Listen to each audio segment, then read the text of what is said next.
I'm in downtown Charleston speaking with Rossi Coulter, who's the project administrator for the Philip Simmons Foundation.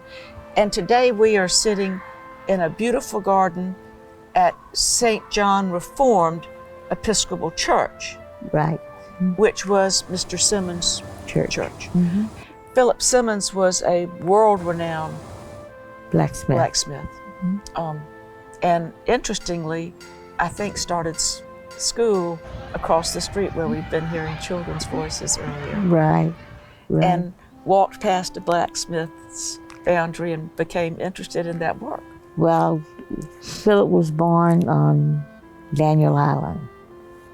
And Daniel Island at the time, it was 7 farms. And so if you were a child and you lived on a farm, you had to help harvest the crops. So he lived with his grandparents on Daniel Island, and his mother lived in town on a street that doesn't exist anymore. But when Buste was built, which is the school across from the garden, this garden, his grandparents sent him to Charleston to live with his mother so he could go to school full time. And so on his way to school, he passed a blacksmith shop. And so he could walk from his mother's house, and he took the route that would take pass from Concord Street in Calhoun to school. And so passing on the corner was a blacksmith shop. And it's the sounds that came out of the blacksmith shop which attracted him, and the sparks flying from the forge. And so he went in one day and asked the blacksmith for a job. And the name of the shop was Blacksmith Shop of Peter Simmons. And Peter Simmons was an ex-slave. When y'all decided to start improving the grounds of the church, you first started out front, and there's a bell that Mr. Simmons brought y'all. And there's an exquisite gate there. Mm-hmm. A walkway gate. Yeah. That reflects hearts. Yeah. And a cross. Yeah. Mr. Simmons was giving his heart to the city when he designed the gates to the garden. And then Spoletos headquarters is nearby, and they approached y'all about this area, which at that time was just nothing. No, it was raw. And that led to the collaboration, I believe, between Philip Simmons and the international topiary artist, Pearl Fryer. Right. They had never met each other before. Then they met, and it was just a melding of the minds. Right. And we again have the same beautiful gate that's up front reproduced, but also we have a very interesting reflection of Charleston. Uh-huh. The neighbors across the fence in the brick condos, they wanted a window into the garden. Uh-huh. And so they asked us if they could have a window in the garden. Mr. Simmons designed it, and so they put up a matching grant to do that back wall. And it's a fun gate because it's got a single house, which is certainly reflective of Charleston, 2 single houses, a fish because Mr. Simmons liked nature and reproduced nature frequently. Right. And a star and a heart. Yeah, a star and a heart. Mm-hmm. And then we see that there are many instances where there are stones that are heart-shaped. Pearl brought those. Pearl Fryer brought those. Pearl Fryer brought those. He also brought a piece from his house, and it had hearts in it. It had like 7 hearts in it, and that was the centerpiece. And we have a bird bath, the stones that have hearts in them. Yes. On the pathways. He brought those.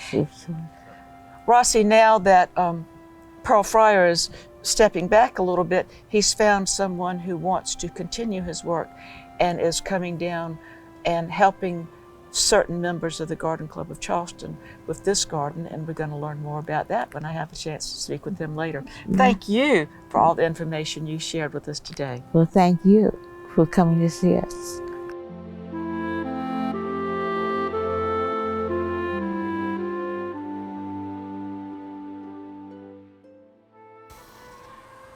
I'm speaking with Mike Gibson. Mike, you're a property artist, and that includes the practice of topiary. That's correct. And yes. in this wonderful space, of course, many years ago, Pearl Fryer came and worked with Philip Simmons to make this delightful little hidden gem. Yes, yes, it's such a beautiful garden. I'm thankful that I'm a part of this legacy, to help maintain it.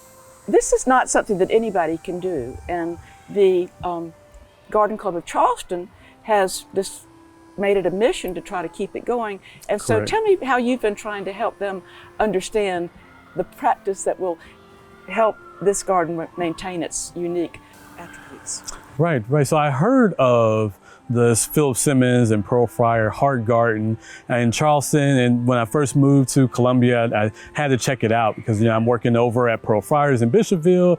I wanted to see what else he created. I never even heard of this garden. So when I came here, it was a little overgrown. The shapes weren't as sharp, the lines weren't as defined as they are now. And I kind of reached out, I said, hey, who do I need to contact to, help out on this garden as well? So I reached out to the Charleston Horticulture Society, and they put me in touch with the Garden Club of Charleston. Which had been making an effort for a long time. Exactly, Coming over here and working hard, but this is a real skill and they're different tools. Being a topiary artist, it's not just like cutting grass. I do feel that anybody can do it, but it is a certain skill that you have to develop over time to be able to come up with these, fine designs for topiary and some very abstract designs as well, as you may have seen some of my work.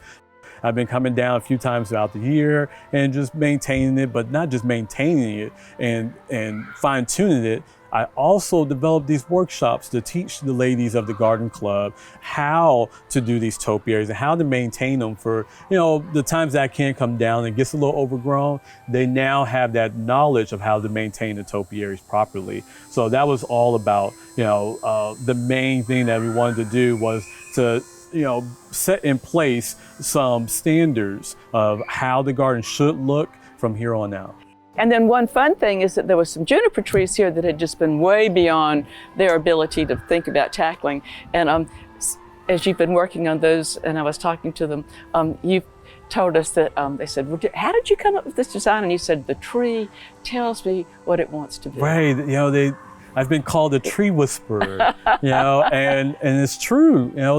I look at the design, I look at the space, and the environment that I'm in, hearing the kids, having fun and being joyous speaks to me. So now I'm starting to feel that love, and the tree is telling me how to cultivate this within respect to Pearl's style. And it's my philosophy, and I've been saying this for years, that the more topiary you have in any given space produces love, peace, and just that goodwill. That's that message that Pearl's been teaching. I want to make sure that generations to come understand that if you just get out there and just cut up something, it's going to make it beautiful, but it's going to be a domino effect because you're going to beautify your yard, your neighbor's going to see it, and they're going to want to beautify their yard, and so forth. And then you have beautiful neighborhoods, you produce better, more peaceful communities and better cities as well for that. So I just love doing topiary, and I hope that I can inspire more individuals to want to do the same. Well, anyone who comes here will be inspired. You've certainly inspired us, and thank you for spending the time with us today. I appreciate it. Thanks for stopping by.